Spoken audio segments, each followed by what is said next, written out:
Today we are going to talk about the uh, base values of web analytics, web and digital analytics, and then we take a very quick look at different tools that are available in the market, and then we get into Google Analytics setup and installation. And then we take a look at some major reports. So I'm going to squeeze this into 40 minutes. Of course, there are a lot of things to talk about.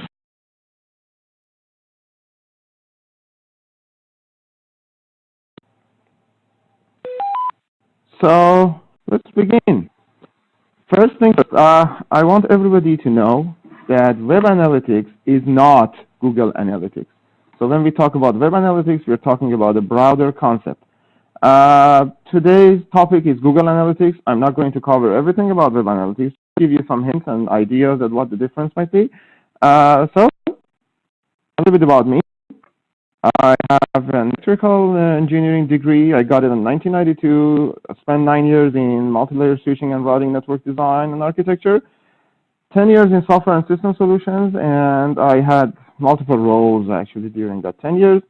And then since 2009, I've been involved in web and digital analytics, designed a complete digital and web analytics solution for one of my employers.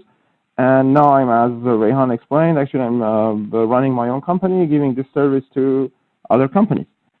So I'm going to keep these boring other pages and start with the business value of web analytics. So you've probably been in many design meetings that your designer thinks that the orange color is very good and it's going to bring a lot of conversion for you. And somebody thinks that, no, the green is better. And someone else thinks that we'd better use red. And then finally you decide to use another design, and another color, and you think that we'd better use different design, and different design. And again, and somebody come up and says, hey guys, let's think out of the box. So in that case, and I'm sure actually most of you have been in that situation before. What happens is, if you're working in a big company, you definitely have a couple of hippos. But for those of you who don't know what hippo is the highest paid person's opinion. So somebody comes in and some hippo and says that let's do it red, and that's it. And you never know what's going on really and what your customers really want. You never know that if this one is really a good color that I picked or really a good design or something like that. And at the end of the day, what you've done is just guessing and running the business without any information about what's going on. From other perspective, if your boss gives you $50,000 and asks you to spend it on marketing channels, how would you do that? We have a lot of marketing channels right now. YouTube, LinkedIn, Gig, Delicious, Flickr, whatever. How do you know which one really pays off? Of course, you split this money somehow equally, I don't know, 10% to Facebook, 20% to Twitter, whatever, or email or something. But, it's very important for us to measure the impact of this, not only on the online marketing, but also on the offline business that we have. For example, if you're running an store, physical store somewhere, and we have a website, can we really measure the impact of online efforts on our sales, offline sales? These are the questions that web analytics can answer for you. Other area that you need to have some good idea about is that which one of these are your visitors? What percentage of your visitors are in love with you, and what percentage are crying, and how many of them are laughing at you, and so on and so forth. Maybe this is the real face of your visitors, and you'll never know that if you're not using web analytics. And in terms of sales, I remember one time some guy from the marketing and sales came to me and said that we actually increased to 5.63% conversion rate, and this is awesome. We have to celebrate. And my question was, okay, what are the others? What's your plan for 94.37%, which never converted? Do you know what they want? And how do you basically, how would you be able to convince them to become a client, buy something from you? So I already covered three major areas of web analytics: visitor acquisition, visitor engagement, and conversion. Without web analytics, basically, we're just running our business based on faith. We're not really doing anything based on data because we don't know what's really going on our website. And no one wants to really run blind when it comes to the business. I would say web analytics is the most single view to our online presence. And by online presence, I mean everything which in any case relates to our revenue generated from our website. It is online or offline. And I think, and this is really what I believe, web analytics is something similar to financial statement for our website. So you definitely look at your financial statement once in a while, depends on the size of your business, to see what's going on, to get some idea that how healthy your business is. And if you want to see how healthy your website is working for you, you need web analytics. So that said, let's take a look at different web analytics tools right now in the market.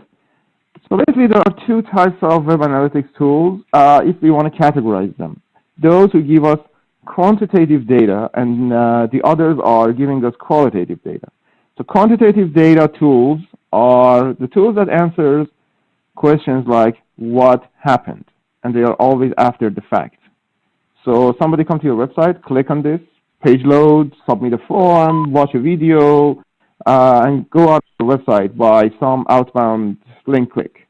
These are basically the answers to what, and then how much conversion you made, how much you sold on your website, let's say during that last month, for example.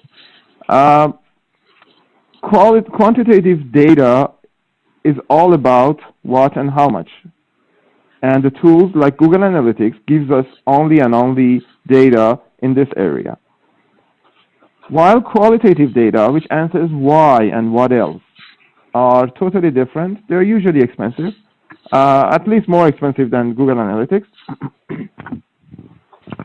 But they answer very, very strategic questions. Something like, why people don't like my website? Why don't they purchase? These are the questions that you never can get from any tool which gives you quantitative data. And the strategy and the approach and everything is different when it comes to qualitative data gathering. And I'm going to show you a list of tools. Clickstream tools are just for quantitative data. Something like Google Analytics, Yahoo Web Analytics, Omniture, IBM Core Metrics, Pivik, eAnalytics, Clicky, and the list is literally endless. And every day something new comes out. And other tools which give you experimental and testing experience, basically, for example, which color on my website is interesting or get more conversion, or people like to see that. These are like Google Web Optimizer. Actually, Google Web Optimizer is going to be retired, and they're going to add it to Google Analytics very soon, I think by the end of June. And then SiteSpec, Optimizely, Visual Web Optimizer, Unbound, so on and so forth. There are lots of tools out there, free or paid. Qualitative data, iPerception, 4C Results, Kiss Insight, and so on. And these are really expensive tools, except Kiss Insight, which has a free version that you can use. And if you want to see how your competitions are doing, there are also tools which gives you very good idea. And Google Trends is one of them, which is free. It doesn't really give you that much in-depth information, but at least it gives you some idea that how well your competitors are doing and what basically you can expect probably in a short run. But you need to have the knowledge about how to use this. And the other tools also. So as I said, the list is really endless. Today we're just going to focus on Google Analytics. And that's the picture I put here because when you see this long list of tools, you just wonder which one we have to use seriously. And I would recommend Google Analytics. So let's get into it. Google Analytics V2 from Google. It is free, of course, and it lets you collect, as I said, quantitative data. And your visitors, when they come to your website, they need to have cookies and JavaScript enabled browsers. Oh, sorry. Just a quick look at cookies. For those who don't know what cookies are, browser cookies or HTTP cookies are very small text files. They don't keep any virus or program or anything. They just text files up to 4 kilobytes, which keeps some sort of information and let it pass between web browser and web server. These are the files that you keep some extra information for the user. For example, when you log into some website, you need to have a cookie-enabled website so that the login information, the session information remains on your browser until you're logged in. So this is a very legal thing, and there is no problem with it. And Google Analytics also use first-party cookie, first-party cookie. And first-party cookies are well accepted among almost all the browsers, except IE10, which has a little bit of problem with first-party cookies and tracking cookies, of course. But there's also a solution for that. So if you want to take a look at the Google Analytics cookies, you can take a look at bit.ly/GA cookies for more information. It's a technical document. If you're interested, just go there, take a look. And this is the code that we get when we want to install Google Analytics. Don't worry about the code if you don't know how to write the code. Don't worry about this. You just probably see it one time and that's it. And you don't need to really care about all the detail behind it. It's just the code that you copy and paste it. And I show you how easy it's possible to do that. And by doing that, boom, you get 100+ reports quickly. A lot of insights are hidden behind all of these reports, which you can't even imagine how helpful it is for your business. Just in this example that I'm showing you, if you take a look at the bounce rate, which is 53%, that tells me that half of my visitors came to my website and they don't like my website. They just bounce back. And that's an alert. I have to take care of it. This is a quick, actionable insight that I'm getting from a very, very simple report in here. So, and I'm going to show you some more details and more reports after I show you how to install Google Analytics. Yeah, how to get there? That's a question. To get there, we need to create a Google account. And I'm sure all of you have a Gmail account. By Google account, I'm referring to an account on Google which you can use for Gmail, Google+, and so on. When you have this, you have to set up your Google Analytics account within your Google account. So Google Analytics account is different with Google account. You have to set it up. And it's free, as I said, and it's very easy. And then under the Google Analytics account, you create a web property. And a web property basically, to make it simple to understand, let's say we have multiple websites. For each website, we create different web property to collect the data from each website separately from the others, right? In this session, we probably don't have time to go through all of these details, but to just give you an idea, when you create a Google Analytics account, you get a web property also by default inside that Google Analytics account. So you don't need really to do that when you create a Google Analytics account. And then within a property, you have to create a profile. Again, by default, you get a profile. So technically, what you need to do is to create a Google account and create a Google Analytics account. You get one web property, you get one profile. Profile is a set of data with different settings within a web property. And I'm going to show you how to basically play with the profile and setting and to get a better result out of the data you're collecting. And that's all about configuration of the profile. So if I want to show it in a picture, we have a Google account, and then under the Google account, we can have Google Analytics account, just for your information, up to 25. And I've heard somebody created more than 25, but technically what's written in the document says that you can have 25 Google Analytics account inside one Google account. And then each Google Analytics account can have multiple web properties, and in each web property we can have multiple profiles. So, to begin, we go to google.com/analytics, and we sign in and land on this page. And I'm going to show you how to do that.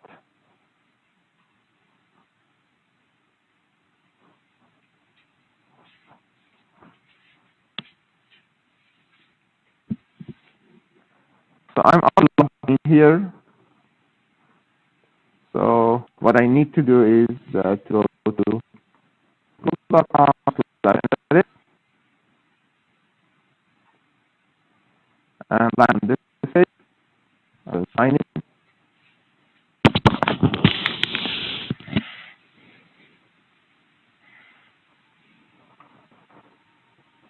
So 3 major steps.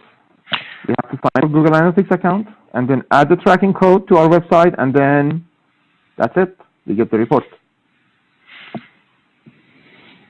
So I click on sign up. Here is where I create first Google Analytics account. So I call it Small Biz Center. And then I have the options for HTTP website, if your website is on HTTPS, or if you have a mobile app, so you can track activities on mobile app as well. So in this case, I just enter something like a sample, mysite.com, and then since I'm in Canada, and time, and that's it. So these two options are optional. You can actually check or uncheck them. I'd rather really uncheck them anytime I create a Google account. Again, I forgot this one. I'm in Canada, and I agree with the terms of service. Terms of service, it's better to read the terms of service. The most important point in terms of service for Google Analytics is that you are not in any form, in any case, allowed to collect user identifiable data. For example, email address, name, physical address, social security number, credit card number, and anything that basically help you identify the user in later with the data that you're collecting. So if you do that, they terminate your account. And they find you, really. They catch you and they terminate your account quickly. So, and this is for user privacy. It's a good thing. I like it. Create account, and I'm almost done. Okay, didn't work. Oh, it's pending. Right. I don't know what's going on here. Let me reload the page.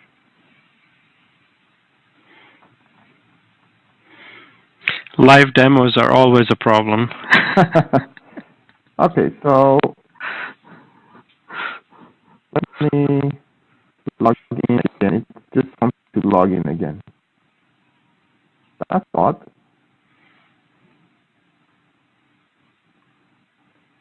I'm already in.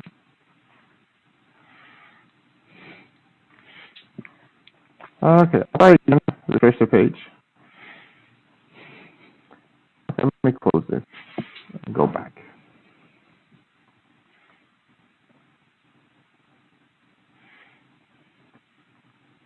And one more time.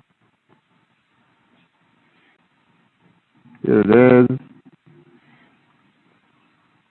Yeah, there was probably something wrong.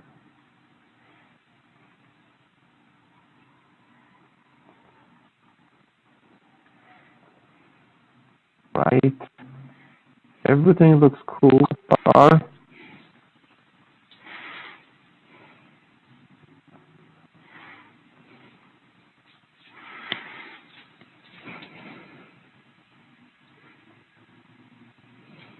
Okay, here you go. Now I have my Google Analytics account. I'm almost done, just one step more. This is my property number. This is what Google Analytics recognizes my data on its database with. So anywhere I want to install my code, I have to have this, right? But seriously, we don't need to really be worried about that. This is the code that I showed you already, and it's very simple. Just click on this and copy it and put it somewhere on the header of my website, of course, on all pages. And it really depends on what kind of technology you're using for your website. If you're using WordPress, for example, you're definitely using a theme, and on the header of the theme, you can copy and paste it. Or you can install a plugin and just enter this number in the plugin, and that's it. By doing that, you already installed Google Analytics, and there's nothing more to do. Of course, there are so many details and advanced settings that you can make, but seriously, you don't need it to begin with. You just need the basic installation.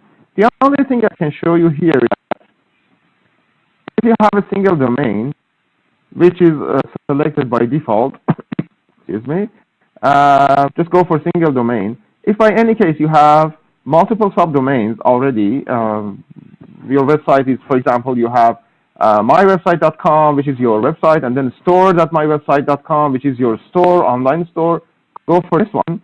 And if you have multiple top-level domains, like seriously different domains, like my website and the other website and whatever.com, go for this one. I'm assuming that you probably need to pick first or the second one.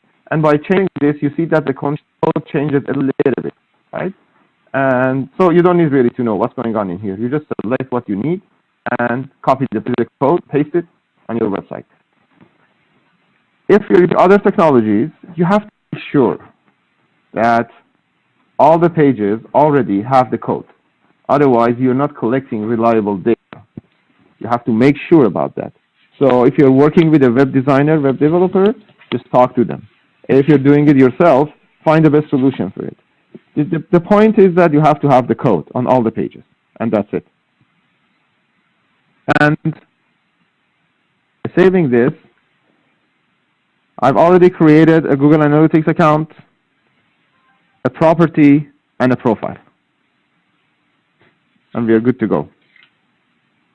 Wait for a couple of hours, and by then you receive data the way I'm showing you right now. For example, this is a sample report. This is actually the default report when you log into Google Analytics after you're receiving data. So let's say I installed my Google Analytics on May 1st, 2012, and I started receiving data right away, right, after a couple of hours. And after that, basically the data, the data will be almost real time. So you don't need to wait another 4 hours for another click if it happens. It just takes time to set up your Google Analytics account the first time, and then after that, the data will be collected really quickly. Sometimes it's really real time. So somebody clicks on on some links or gets some page loads, and then you see it right away. For some other types of engagement with your website, it may take up to 15 minutes. So that's the end of it, 15 minutes top. So here is the report.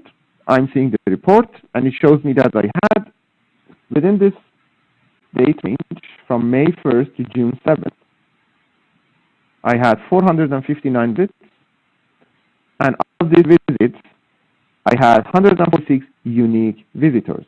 That means these people made 459 visits to my site. And they already actually looked at 1,000 pages. The average page per visit is 2.34.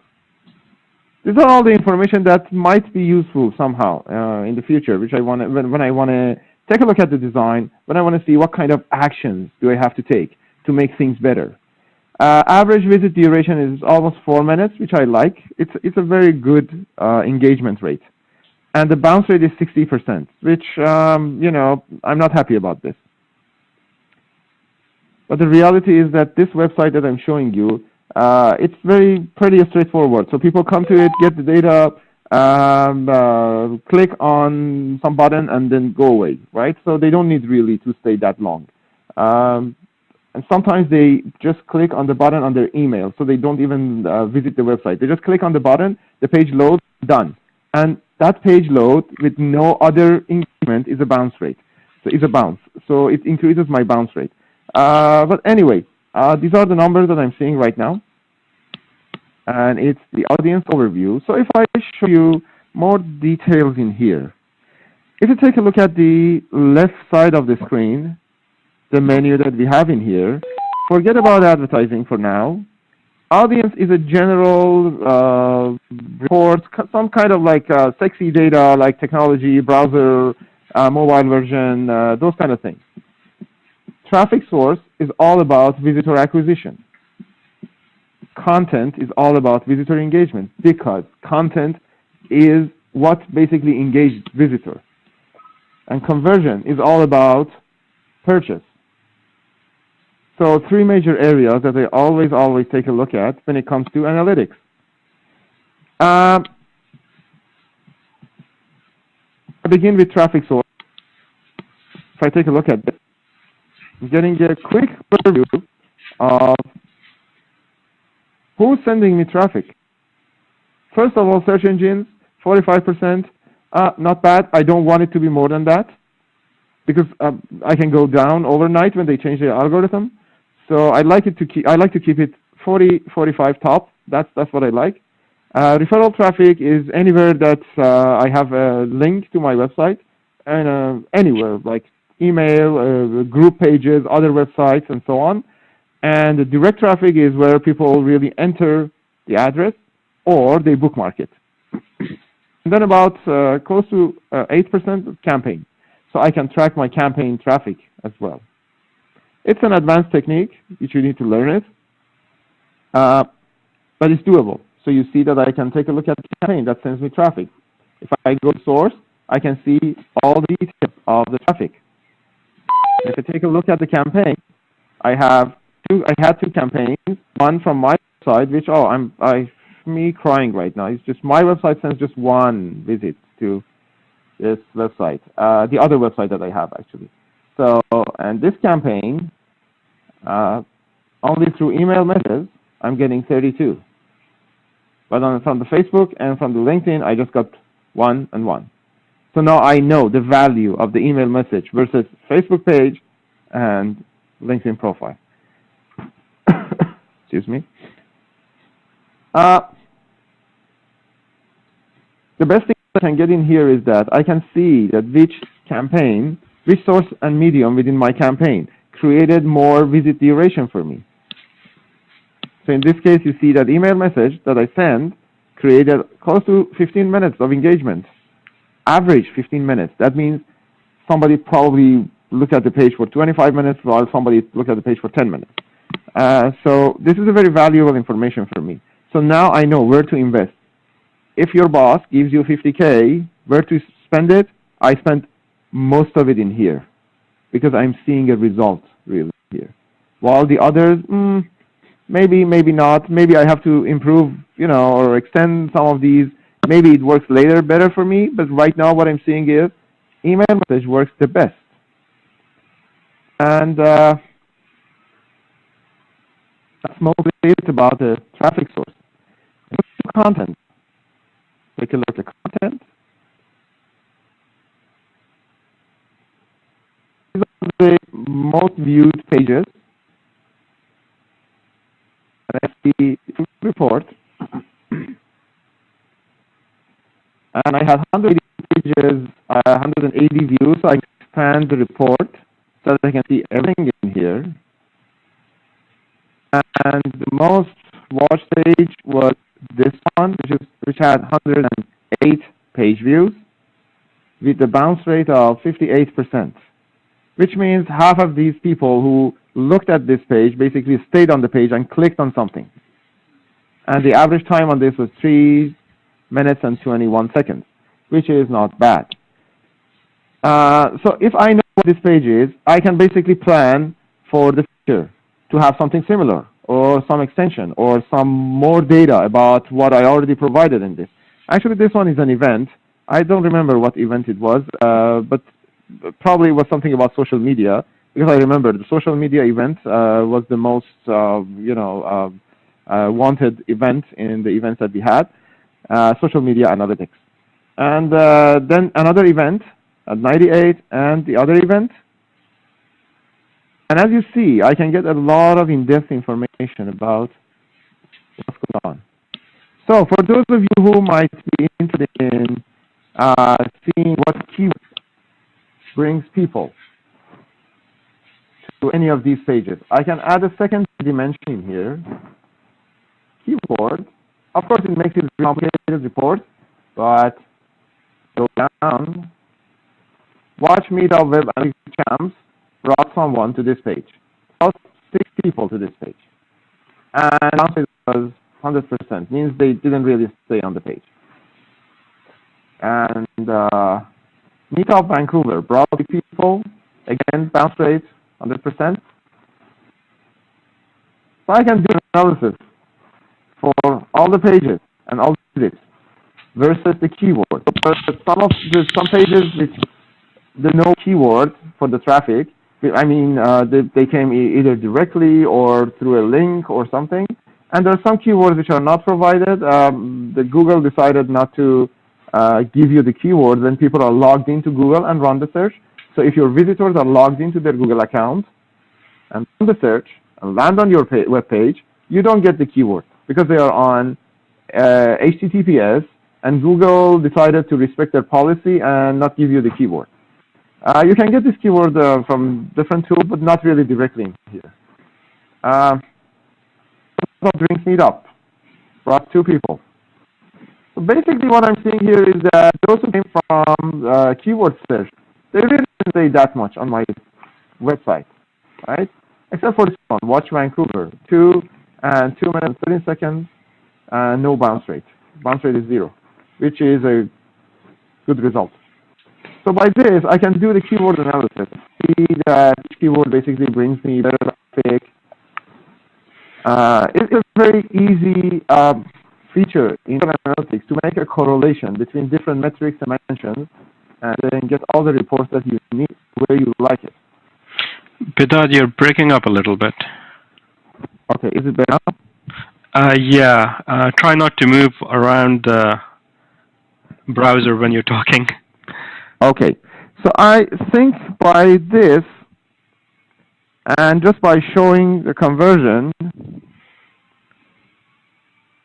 and the goals, which you need to define for your website, and also e-commerce. If you have an e-commerce website, you can set up an e-commerce on your webpage and on your shopping cart, and then get all the reports for like abundant rate, like the number of purchases, purchase per session, assisted purchases, and so on and so forth. It's a very complicated report, but very valuable information in it. And for the goals, we are taking a look at the other 94% of the people who engaged with our website, but they didn't do the purchase. So here is where we get the answer, or we can get the answer if we basically set it up right. For that other people, they came to our website, they moved around, look at the pages, watch the video, download the file, but they didn't do the purchase. And here is where we can kind of associate values to their activities, and then make a decision for the future improvement of our website. So one last thing that I can show you is the funnel visualization for a goal. this goal, it's a test goal I created. It's not really, I changed it multiple times, which is not right when you create a goal. I want to show you how funnel and goal work. In this is very simple example. I decided to create a goal for people who land on my web page, then join right away, and then check the event, and then RSVP. These are the steps. These are the funnel I want to look at, right? And strangely enough, I think 460 people land on the page, and among them, 446 just exit right away. They didn't continue. But 14 joined the group, checked the event. Neither of them really left in this funnel, in this process, and the RSVP away. So whoever joined, RSVP also. And that's the result I'd like to see, right? So all my funnel is 100% on the thing, except the first step, which is 3.04%, which is, on average, it's a good conversion rate. If you have a shopping cart, this kind of visualization gives you all sort of information about why people don't continue the purchase. Like I have a client right now, and they had this shopping cart page, and the shopping cart page was really long. So when you land on the shopping cart, you see all the details. You have to go down the page, set something, address, whatever stuff, and then the continue page, the continue button was on the top of the page. So while you're on you're down the page, you don't see the button on the top, and you may not really remember to scroll up and click on the button. And when you take a look at the reports before we fix this, you see that 7,000 people landed on this page while only 2 purchases happened. That means, seriously, there's a problem in there. And we found it. And we found that this is just because they kept the button, continue button on the top of the page by mistake, instead of putting it down the page after they've finished entering all the data that they need to, and then keep going to the next level. So by using funnel, by using all other reports, you get all those kind of information and insights about your web presence. And that's not just it. This is really something scratching the surface, and you can get really deep information about health of your web business. So by this, I would like to open it for the questions. Great. Thanks, Vedad. Much appreciated. Are there any questions with regards to what Vedad just said? If there are, please let us know. Type it in the box, the meeting chat, and I will. I don't know if Vedad you can see the questions, but I'm not getting any right now. While we are waiting for the questions, just to let you know that I have tried to record this webinar, and if the webinar recording has been properly recorded, or if the webinar has been properly recorded, I will be uploading that to our website, and I will send you all an email so that you will have access to that. Asad asked, what other tools would you recommend? So, Vedad, earlier you went through a list of tools like Google Analytics, Yahoo, Clicky. Would you recommend any other tools besides Google Analytics? Well, choosing a tool, choosing your web analytics BFF is a process. It depends on the size of the company. It depends on. You're breaking up a little bit there, Vedad. Yeah, let me go to the page. Okay, now? Yes. So, it depends on the size of your company. It depends on the resources that you have. Do you have a dedicated team for your for your web analytics? Or you just have someone part-time who's taking care of other stuff in your company? If you don't have a team, if you don't have a dedicated web analyst in your company or in your team, go for something free like Google Analytics, Yahoo Web Analytics. If you want to keep your data for future use, go for something like Piwik or Open Web Analytics. But then you have to take care of the hassles and problems of hosting it and taking care of the database, and all of those things. Those are self-hosted solutions. Google Analytics, you can get your data, you can actually keep them in your database, but the thing is that you have to do some extra work to get the data. And then when you want to get the report, you don't have Google Analytics available. And Google Analytics promises you to keep the data for 2 years. So far, I haven't heard anyone with which using Google Analytics and their data is cleaned up after 2 years, but they may do it in the future. So you have to be ready for just having your data available with Google Analytics in 2 years. And then after that, you need somehow to keep the data for yourself. And you need an expert to do it for you. If you have an expert, if you have someone who is familiar with coding, PHP, MySQL, go for Piwik. You can have both of them, right? You can have Google Analytics and you can have Piwik as well. And you may see some discrepancies between the data, which is normal. And that's it, I think. Depends on the size of the company. So, Bedad, Jack actually gave you a compliment. He said it was very good, very professional, and he said you can take the credit for this webinar now. Thank you, Jack. And he is hoping that you will return back in the future. We will try and get Bedad back in the future. As a matter of fact, that's a good segue. We are thinking of, like we did a couple of weeks ago, we did a LinkedIn introduction to LinkedIn, and then because people were interested, we did the 3-day course on LinkedIn. We are thinking about doing the same thing, doing a 1 or 2 day or a 2 or 3 day course on Google Analytics, but it would be just 1 hour each day. So it will be a 2, maybe 3, maybe 4-hour course, but spread over a couple of days. If you are interested, let me know. You can either let me know by messaging now, or you can let me know with an email later on, either way. So if you are interested, please let us know, and we will see if we can do something with that. Asad, yes, we will. If, as I said earlier, if we have done the recording properly, then you will get the recording. You will get an email, hopefully by tomorrow morning, about it. Melanie asked, what's the difference between page view and page per visit? Page view is the actual page view. Somebody visit a page, and the page load happens. But page per visit, or average page per visit, is, for example, you go to the website and you're just one visitor. And as a visitor, you create a session which is a visit.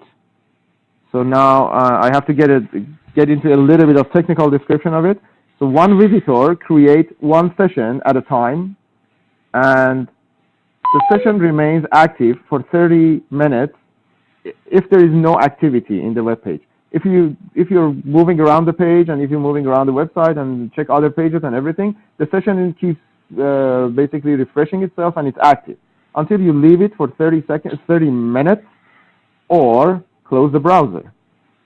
So a visitor goes to a website, creates a session, and then within a session, look at 5 different pages. And then another visitor comes and creates another session and look at 6 different pages. So for the visitor number 1, we had 5 pages per visit, while for the second one, we had 6 pages per visit. And on average, we had 5.5 for all visits. Hopefully I answered the question. I think, I understood it. I hope Melanie understood it. If not, let me know, Melanie. And if anybody else have a question, let me know about that. So I just want to have a quick recap while I'm waiting for some other questions perhaps to come in. When you start off, if you haven't done Google Analytics or any analytical tool on your system yet, the 2 of the things that I have found really important is, number 1, the traffic source. And within the traffic source, 2 things. First of all, which countries they're coming from. So for myself, for example, I get traffic from about 50 countries, but only 3 of them where I get most of the traffic from. The other 47 or so countries, not too much. The other thing from the traffic source is whether it's coming from LinkedIn, LinkedIn, Facebook, email, and for me, again, the email and the LinkedIn are the biggest ones, but there are other sources, so I can understand where I need to invest my time and resources in, and that's what you need to look into. And I think Vidad is just showing the source of the traffic in terms of country and geography. You want to talk about that for a bit, Vidad? Well, yeah, if your audiences are spread out around the world, then yeah, that should be a very important report for you. So by taking a look at the overview report, audience report, demographics, location, you see where they come from, and you see it. They recently changed it. I like the previous one, but this one is also good. So you see actually the list of countries, and then you can click on the city, and then you get the detail of each city that sends traffic. So in my case, because I'm getting most of my traffic to this website from Vancouver and Metro Vancouver, so most of the traffic is Vancouver, Burnaby, North Vancouver, Coquitlam, Island, Langley, Richmond, Surrey, and New Westminster, Port Moody, and that's the end of it. And then after that, I'm seeing traffic from some other cities, Victoria and London. London is in Canada actually, and White Rock again here, close to here, Edmonton, and all the cities that I have. So it shows in the map also the density of the traffic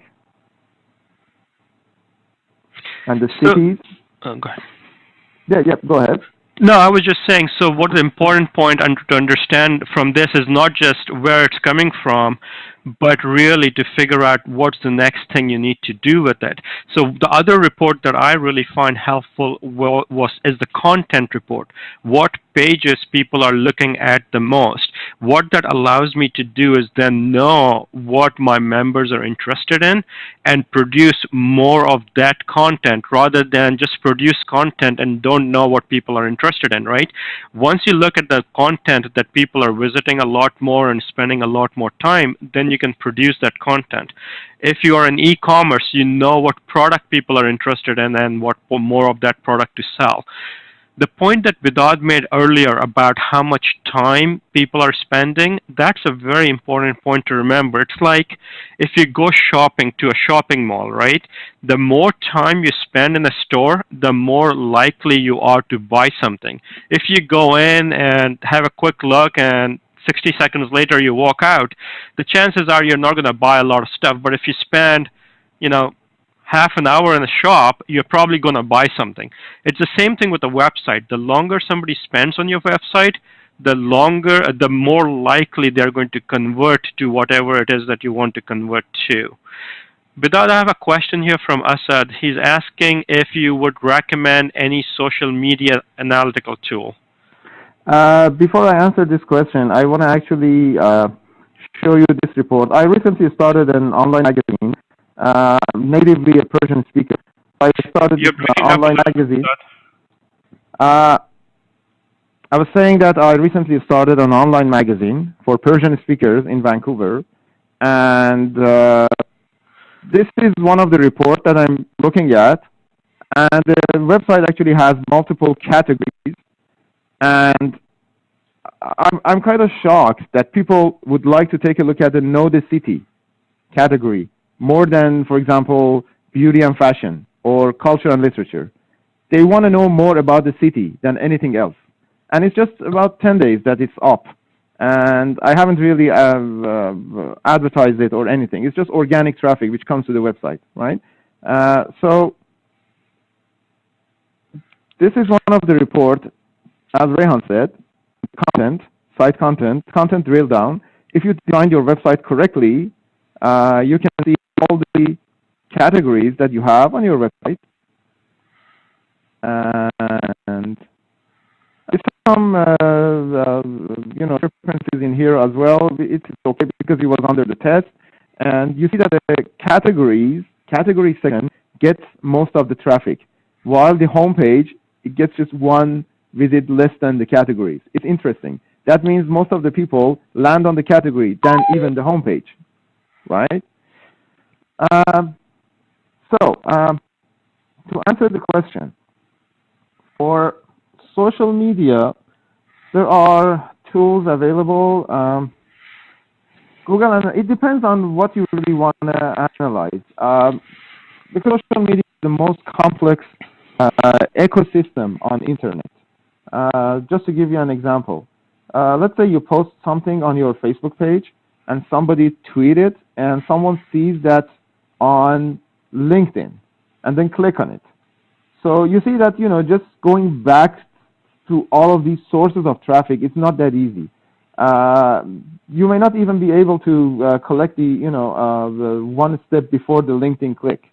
And you may not even know that this is basically happened because of the Twitter tweets on LinkedIn. And for getting all of this information, if you are having a lot of traffic, if your traffic is above a couple of million visits a month, there are some tools which are paid. One of them is Sysomos, S-Y-S-M-O-U-S. Sysomos is a very expensive tool, starts from $2,000 a month or something, and it gives you a lot of in-depth information about your social media activities on internet. For some simple tracking, you can look at the traffic source, for example, in Google Analytics, and get a quick overview. Sorry, I know I was just dropped it.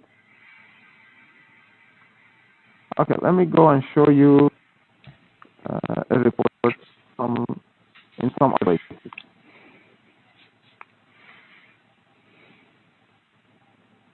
So, for example, here, I show you the report again. It's in traffic, social overview, and there are other details that you can get in here. So, under the source, what you see is that social network that sends you traffic. But these are the last step. For example, something happened and it ends to Meetup webpage or on a Google Plus or on LinkedIn, and then that sends you traffic. This is what you can see in here. Still, there's valuable information in here. There are some functions on Google Analytics that you can use to track more detail about your social media activities, but that needs an advanced knowledge about Google Analytics, and you need some consultant to do it for you. Great, thanks for that, Vedad. I don't see any other questions coming in except the audio quality. Apologies for that. I'm still trying to figure out this webinar system. The reason I switched from the last one, just for those of you who have been around with us for a while, is because the last one didn't allow me to have a co-presenter, and because we needed a co-presenter this time, we needed a new system. I'm still trying to play with other webinar systems, so the next time we do a webinar, we may do it on a different system, we may do it on this one, or we may go back to an old one, I don't know. So I will have to figure that out. I think I'm not seeing any more questions, so I will officially end this by thanking Vedad very much for joining us today. If anybody needs to contact Vedad, his email information as well as his Twitter information is on the slide. Feel free to contact him. I've been attending some of his meetup groups for about a year now, and they have been very, very helpful to me. As I mentioned earlier, if we have recorded it properly, I will send an email to everybody with that information. And if you have not become a member yet, you can become a member of a Small Business Center by going to smallbusinesscenter.com. And once you have become a member, you can attend any of our webinars on Thursdays for free. And I think that's pretty much it. I'm not seeing any other coming in. Any other questions coming in? So thank you very much for everybody for attending, and I will see you next Thursday for our next webinar on landing pages. Have a great evening and have a great weekend. Bye-bye. Thank you. Thanks.